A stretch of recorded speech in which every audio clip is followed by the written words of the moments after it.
I'm Zorina Dimitrova, a strategic partner and mentor to businesses in the process of transformation. Join me on Grow and Learn as we explore a range of topics from personal development and career advancement to relationship building and financial management. With practical advice, inspiring stories, and expert interviews, we'll give you the tools you need to thrive in every aspect of your life. Join us as we share insights and strategies that can help you achieve your personal and professional growth objectives. Welcome to Grow and Learn. Today I'm speaking to Albino Sanchez about leadership, about transforming organizations from the people side and also from the side of business transformation. I'm talking to executive coach Albino Sanchez with a 20-year executive career in leading companies himself and then consulting these companies. He's the founder of ahaimpact.com. Hi, Albino, welcome. Hi, Zorina. Thank you for having me. Happy to be here. Glad you're joining me. Albino, you're based in Palo Alto, the heart of tech. You've been working for technology companies. Let's talk a bit about recent developments. I know you have a long career, but what are you observing in recent months, let's say, in your work?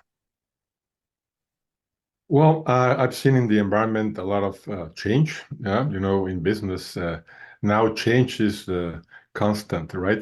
We need to expect change every moment, and we need to be adaptable and flexible. And specifically, we're seeing a lot of improvements in technology. We're seeing AI has improved in the last year amazingly. So we can see it's the development of AI is everywhere. And now we're seeing also machine learning. So it's something that we need to embrace and we need to bring into our businesses, right? If we want to thrive, if we want to compete. So I think that's a big trend that we all should embrace and incorporate in our businesses. And what have you been seeing in your clients lately, other than the trend that it's happening? Are they actually adopting it, or is there just mere talk about it and anticipation, or are they actually taking steps in transforming their companies with the new technologies? How are companies dealing with the change? Are they just sitting on the fence, or are they taking action? I think we can see, in both sides, we can see companies, some of them are really intensive with this, and they have generated software with AI, and that's their core. I see that in some companies, and in others, they are still waiting to, so others make the mistakes and still waiting to see where's the opportunity, right? So I think we can see a mix of both, and but I would recommend that we enter to this trend as soon as possible, because this is going really fast. So yeah. Mm-hmm. So how have you seen and experienced change, or how have you participated in change previously before this wave of technological change? Sure. Well, I've been a business consultant for almost 20 years. I've been specializing in strategy execution, which, when we think about strategy, there's a big process or a group of processes that have to do with defining that strategy, designing the strategy, but the work doesn't stop there. Once we have the strategy in a document, or maybe the strategy, the C-suite team has already approved the strategy for the following 5 years or the following year. Now there's a new challenge, which is executing that strategy. So I've been working with many organizations, specifically mostly on the part of execution, which is many times the most difficult part, right? Because organizations, many times, they are not ready to create new capacities, to innovate. And that's the moment where they start struggling, because many times, and especially nowadays, organizations are trying to be as effective and as efficient as possible. So there's been a lot of layouts, and people are doing maybe their work and the work of another three people that used to work with them, right? So everyone is so overwhelmed, and they're trying to do 10, 20, 30 things at a time. And now the big challenge is how do you incorporate additionally to the day-to-day operations, how do you incorporate new things that are strategic, right? So how do we find time to do important things that are not urgent many times, but that are building the future if we do that? So that's where I come in. I help organizations incorporate strategy in their day-to-day operations, right? So that people can prioritize strategic activities within their overwhelming workload they already have. Okay, so it's about prioritization. It's about using processes and systems to be more efficient. I also help with that. And specifically, what one of my differentiator is that I use technology. As I was talking about AI, etc. I use technology to help organizations identify opportunities within the universe of information they already manage. There's big organizations that manage so many transactions, and sometimes their systems don't let them see what's happening. Their information is scattered throughout many systems, and they don't have that visibility. So we developed this technology that uses AI that we gather all that information, and we present a dashboard where they can see clearly what's happening in the organization, where are the opportunities, and then we help them to and then we help them to go and execute those new opportunities, turn them into projects, and we help them also with their teams, because I'm an executive coach, and working with teams and working with their culture is key for them to execute. Yeah, that's what I do. All right. Do you already have some cases? How many months has this been rolled out for, the AI system with the dashboard? Do you have some results that you can share already? Sure. We have some cases from the last 2 or 3 years, and we've been working with pharmaceutical companies in Mexico, and we have a very interesting case where this company was really not seeing what was happening until we presented this dashboard, and they, their salespeople, they were selling to their customers, but they were just, they were not giving them the best service, and that's something we understood with the data, and they thought that their most profitable products were growing, and with the data we demonstrated that their profitable products were actually reducing their volume, and they were increasing volume of low profitable products. So that was affecting the manufacturing. So manufacturing was very busy producing many different products that were low profitable. They were not profitable. So they were trapped in this situation. So what we helped them with is identify which ones are the most profitable. Then we prioritize those ones. We help their sales team to really focus on giving the best service and also prioritizing sales on those products. And then we identify a lot of products that were not profitable, and we stopped producing those, and we stopped operating with those.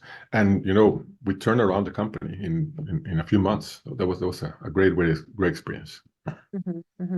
And what is the input that you used to feed the AI system? Or what kind of information or what kind of systems did you integrate?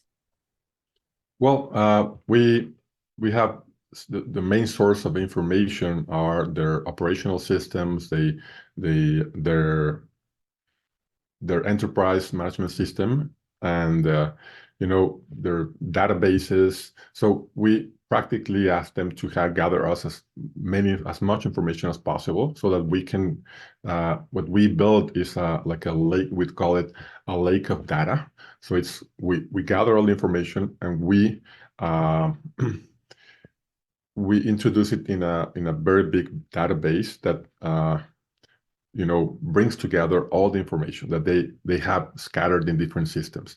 So we use their transactional information, financial information, that many times, finance has their own information, then sales has their own information. So we bring all that together, and it's amazing what the executives that tell us, no? Hey, I was not aware of this, no? I was not seeing this. So yeah, that's basically the big value of what we do, giving them visibility. I see. So from your observations, what are the most common challenges that companies face? Are they based on processes? Are they based on company culture? Where do you see the majority of issues coming from? Oh, great question. I think what I've seen is that the most important problem or issue is organizations are not so aware of the importance that culture has in their results, in their execution strategy, etc. Working with excuse me. First of all, you need to have the best talent possible, right? But then you need to empower that talent to trust in their criteria, their thinking, etc. So what we're doing in our consultancy is that we are helping organizations transition from the traditional way of management into a new way of management. The traditional one is where if we see the org chart, there's usually a pyramid, right? Or a triangle, where at the top of the triangle, we see the high-level executives, that they're usually the ones that, define the strategy, make decisions. And what we are understanding by that chart is that people on top are the ones who make decisions, and people at the bottom are the ones who obey those decisions, right? And they are not so allowed to, to suggest things or to do things unless they have the authorization from people on top, right? So that's the traditional management model. We are helping organizations transition into a new model, which is a much more people-centered model. Okay, where the premise here, the core idea here is that people are creative. They have talent, they have human potential, and if we believe in them and we give them the empowerment, the tools, the resources, they're going to thrive because they are intelligent, they are capable, right? So what we are building is what we already built it. What we are implementing with some clients is instead of having a pyramid, an org chart, the traditional one, we're building cells which are diversified teams. So we have several teams that each one of the teams are close to the market. We empower those teams so they can have resources, they have financial resources, they have a budget, they can make decisions. They have their own. Each cell is like a business unit actually, so they can generate revenue. They have obviously they incur in costs, they execute activities, and they have a budget. So this is very, very interesting how these teams are much more independent. They generate much more innovation, and people feel really good by being empowered and trusted. People feel that the management trust them, and growth in some companies that have implemented this is amazing. And I think that nowadays we need to transition into these new models where people are at the center, where we believe in people and we empower them and we trust them. Yeah. Yeah, I mean, this has been in the talk for many, many years, the human-centric model of running organizations, and yet it's implemented in very few companies because the first ones, not the first ones, but among the first cost items that go are salaries. So that need to be, reduced in times of crisis, which is what we're entering anyhow now. So yeah, there's going to be restructuring, but people are expecting that technological change will eventually affect their job. And so no matter how human-centric companies are trying to present themselves as, they will eventually have to, or will probably make decisions that will not be very human-centric in terms of employee-centric. How do you think, or what is your expectation on the development of this approach of human centricity when AI starts taking more and more jobs, people are transitioned to more part-time jobs? Do you see this still, or like management still focusing or seeing the value in human centricity?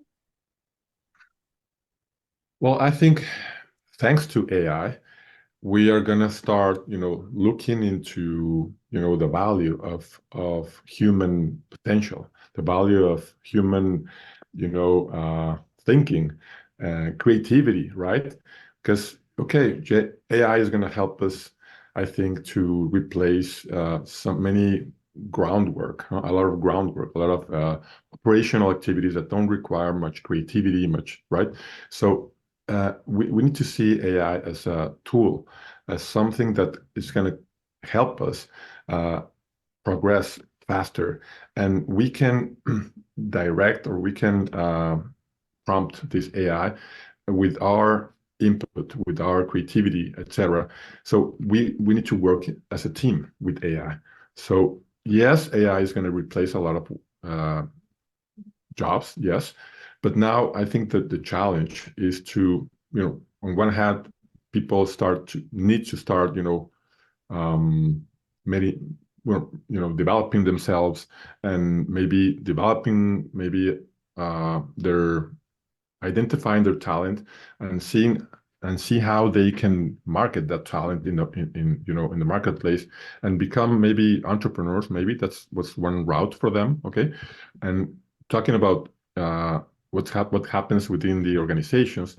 Okay, what we need now is to, empower the people that are staying, so that we can make this like yin and yang situation where we both benefit. The human talent, human creativity prompts the AI and work together so that we can, be a great team and we can really thrive as organizations. So I think that it's important now more than ever to empower people and to be aware, to have the awareness of the importance of having the right culture for the the execution of your strategy. So yes, I think that AI is going to help us with this trend of being people-centered and customer-centric. Yes. Mm-hmm. Well, I was watching recently a show of ITM trading with Daniela Cambone, who interviewed, I can't remember who the guest was, but it was a recent guest that actually talked about the return of businesses to the US driven by robotics. So the robotics by Tesla, who are going to be they're going to be provisioning cheaper labor, so that all the companies that once outsourced to China are now expected to be returning in the near future to the US. So this will not open more manual jobs, but it will open other opportunities around this possibly. And yeah, I mean, I partially understand that there's a good and bad, but for a person whose job is at risk, um, how can they possibly express their full potential if they know their position can be, there's no absolutely no security in any sense. Their position can be cut tomorrow. Sure.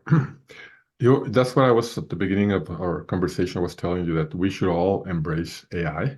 I would recommend those people to, start learning about AI, start, and also, be very aware of what are their most important talents and how can they, provide their service to maybe not that organization, but others, and they maybe can market the service in everywhere and become a solopreneur maybe or an entrepreneur, and I think that would be a great way of you know solving the situation. And obviously, if that job is going to be caught by AI, it may be much more difficult to get the same job anywhere else, right?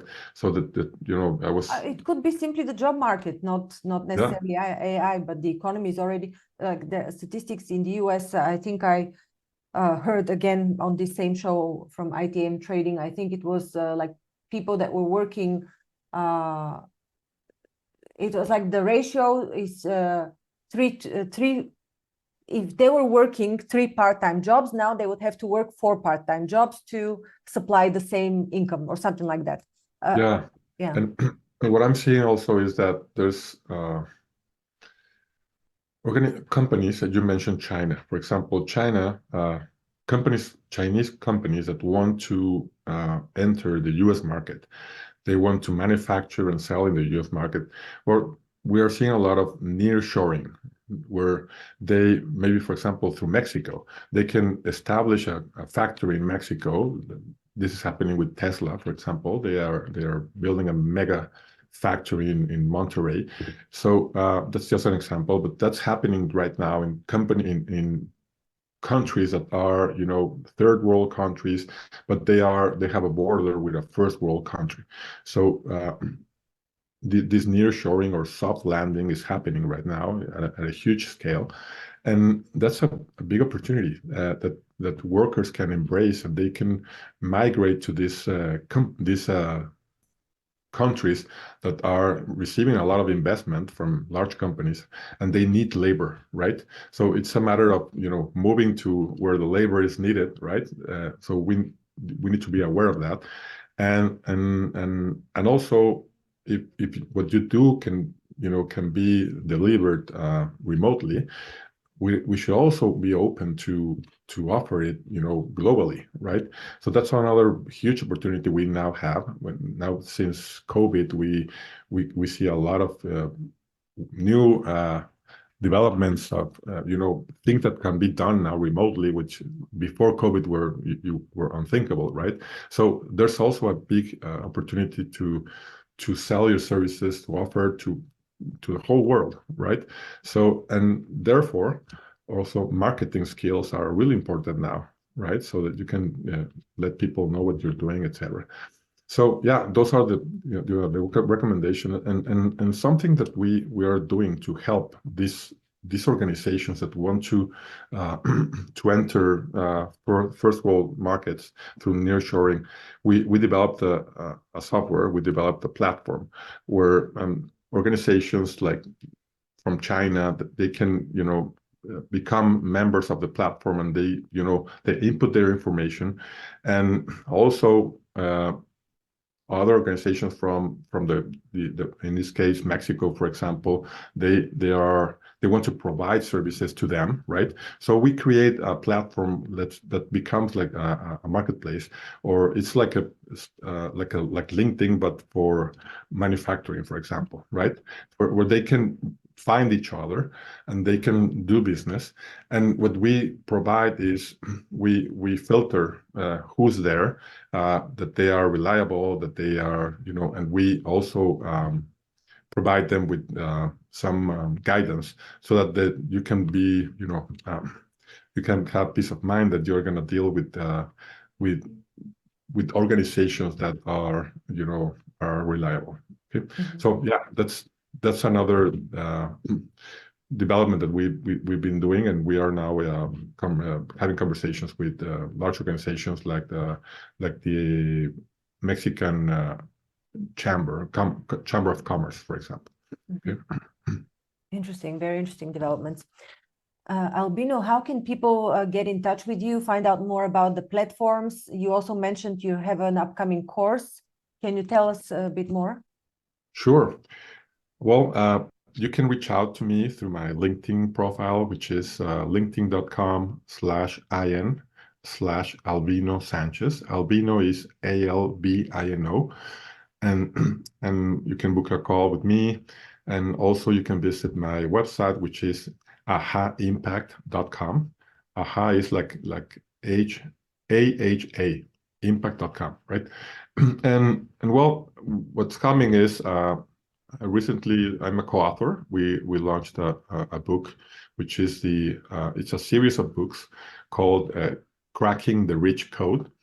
And we're a series of we are 20 co-authors that we were brought together by Jim Britt, who's recognized as one of the global coaches, most recognized coaches, and he brought us together so that we can write about our experience in business and our lessons learned, etc. So it's a very interesting book that I recommend you to look for in Amazon. It now recently became a bestseller in Amazon. So it's called Cracking the Rich Code. You can also find a link in my website for that. And I also have coming a change management certification course. This is going to be online in English, and this is a high-level course where we develop people so that they can lead a big transformation in their organizations. And so it's a framework that's been put together throughout 20 years of implementations. I partner with an organization called Acertare. It's a global organization that developed this framework, and I'm delivering this online course in a couple of months. So yeah, if you want more information, please reach out. Fantastic. All right, Albino, I think we brought in quite a lot of information and of insights into the developments of technology, business. Thank you very much for all your inputs. Again, your website is ahaimpact.com. Yes. Thank you very much, Zorina, for having me here, and hope to see you soon again. Thank you for listening to Grow and Learn. We hope that you found our podcast informative, engaging, and inspiring. Our mission is to help you keep growing and learning, and we hope that our conversations and insights have provided you with practical advice and useful perspectives. If you're looking for personalized support and guidance to help you achieve your personal or professional growth objectives, I offer a range of services to help. As a trusted management partner and mentor, I work with businesses in the process of transformation, looking for new streams of business, as well as M&A.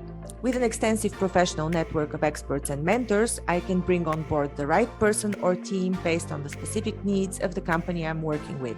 To learn more about the services I offer and how I can help you achieve your goals, visit my website at grownlearn.org.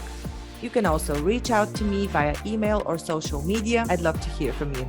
And if you enjoyed this episode of Grow and Learn, please subscribe to our podcast and leave us a review. Your feedback is important to us, and it helps us to continue to create content that is relevant and valuable to our listeners. Thanks again for listening, and we look forward to sharing more insights and perspectives with you in the future.